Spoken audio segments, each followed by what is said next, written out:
So we got some more info on the Devil May Cry 5 trailer, as well as the gameplay from Itsuno-san, as well as some Easter eggs within the music video for Nero's battle theme. However, before we begin, I need to talk about this artwork. These are the markings or tattoos that V has on his arms, which are also used on the Devil May Cry official website, the Devil May Cry 5 official website to be exact. I'm not sure if these have any story significance or if they just felt like the design would be cool for a website background, but this is something that I wanted to bring up before continuing on with some of the other topics for this video.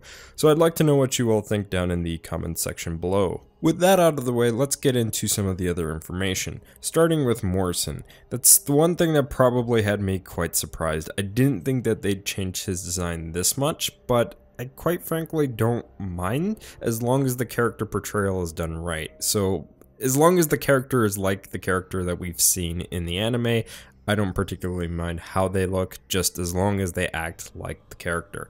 That was kind of the same thing with DMC Devil May Cry, which, quite frankly, we already know how that turned out with Dante and Virgin, but that's a whole nother story. That said, let's get into the possibilities here, and I want to say that they're probably going in a route where, even though they're bringing in characters from extended Devil May Cry lore, that doesn't necessarily mean that they'll be exactly like they were in said lore. They were probably going to alter them so that they can fit with the games and potentially even set up for extended universes or alternate universes in that sense. To add on to that, you could look at somebody like Nico, for example, who's related to Nell Goldstein, the same character within one of the Devil May Cry novels that actually created Dante's iconic handguns, Ebony and Ivory. So I think that's pretty cool, and I think that this is going to be a much bigger theory in on itself, so I'd rather not get into this too much because then that'd be a whole nother video in on itself. Before I move on, I almost forgot to mention that Itsuno-san also said that the sign that Nero has on the van, the blue Devil May Cry sign, logo thing, whatever you want to call it, the neon sign, that thing is actually from the Devil May Cry 4 novelization, which also kind of alludes to the fact that the extended lore for Devil May Cry is connected in some way, whether it be through novels, manga, etc, etc. Something else that was stated in the interview was that the music video Devil Trigger had some Easter eggs. The most that I've been able to notice was a few frames of an X-rayed arm with claws or long nails. It was kind of hard to tell, as well as a baby doll-like arm. And I was thinking that that was most likely a reference to Nero. However, fans managed to discover that there were 4 frames in which you can see the words "I have no name" appear. Currently, the general theory is that this is because it's a line in reference to Lady, and that V, the new playable character or third potential playable character, might be Dante and Lady's son. In my opinion, I think that would be quite interesting to see, as well as the fact that it would be a callback to Devil May Cry 1 when Dante says to Mundus, "Goodbye, and when you do come back, give my regards to my son, will ya?"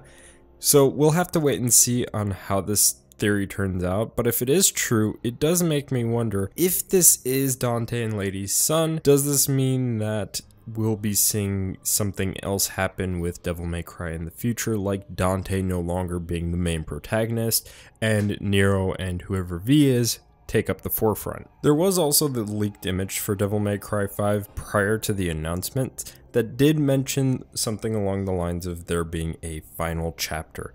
And if that's the case, if that turns out to be true, it could mean that Nero and whoever V is could be taking up the spotlights of the 2 new main protagonists. But we'll have to see what that means for the future of Devil May Cry. Honestly, I'd feel disappointed if we didn't see Dante make a return after 5, but at the same time, I could sort of understand why. On the one hand, Dante has been a part of the series since the beginning, and again, it would be very sad to see him go. But on the other hand, they could take someone like Nero or V because they're much younger characters and hypothetically push the series moving forward.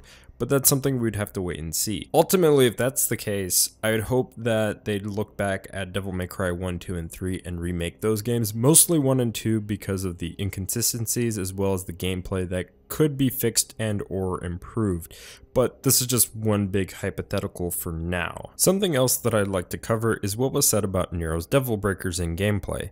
The Devil Breakers are actually prone to breaking in combat. Something else that was pointed out by DMC5 Info on Twitter is that you can actually see the Devil Breakers equipped onto Nero's belt in the trailer. However, the image that they posted on Twitter was only in one part of the trailer.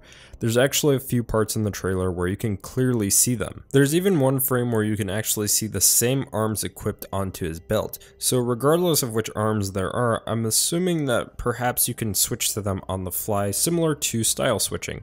But we currently only know that there are 5 types of arms. There's an electric arm, a piercing arm, a grapple specific arm, a rocket arm, and a slowdown arm. Of course, these aren't the official names for each of those Devil Breakers, but we do know what they're able to do to some extent, because you can actually see them in the trailer with a few portions of the gameplay that they left in there. The last thing I'd like to talk about is something that was brought up on Twitter by Weird Black Knight, who pointed out that whenever Nero is swinging Red Queen, you can see a bluish hue, similar to what it was like in an old Devil May Cry 4 trailer from 2006. This led me to think about potential concepts and other ideas that were cut from Devil May Cry 4 bleeding into Devil May Cry 5. I could imagine them possibly taking the story aspect that was cut from 4 for Dante, where he was supposed to go down into hell and fight demons, bleeding into 5 and just being applied to 5. If that's actually the case, that would explain why Dante looks the way that he does in Devil May Cry 5. However, taking an old idea and applying it to a new game doesn't mean that it confirms what part of the timeline it's taking place in, which means that this game is possibly still not taking place after Devil May Cry 2, but we'll have to wait and see on that one. With all that out of the way, I'd like to know what you all think, so feel free to like, comment, share, and subscribe, and I'll see you all in the next one.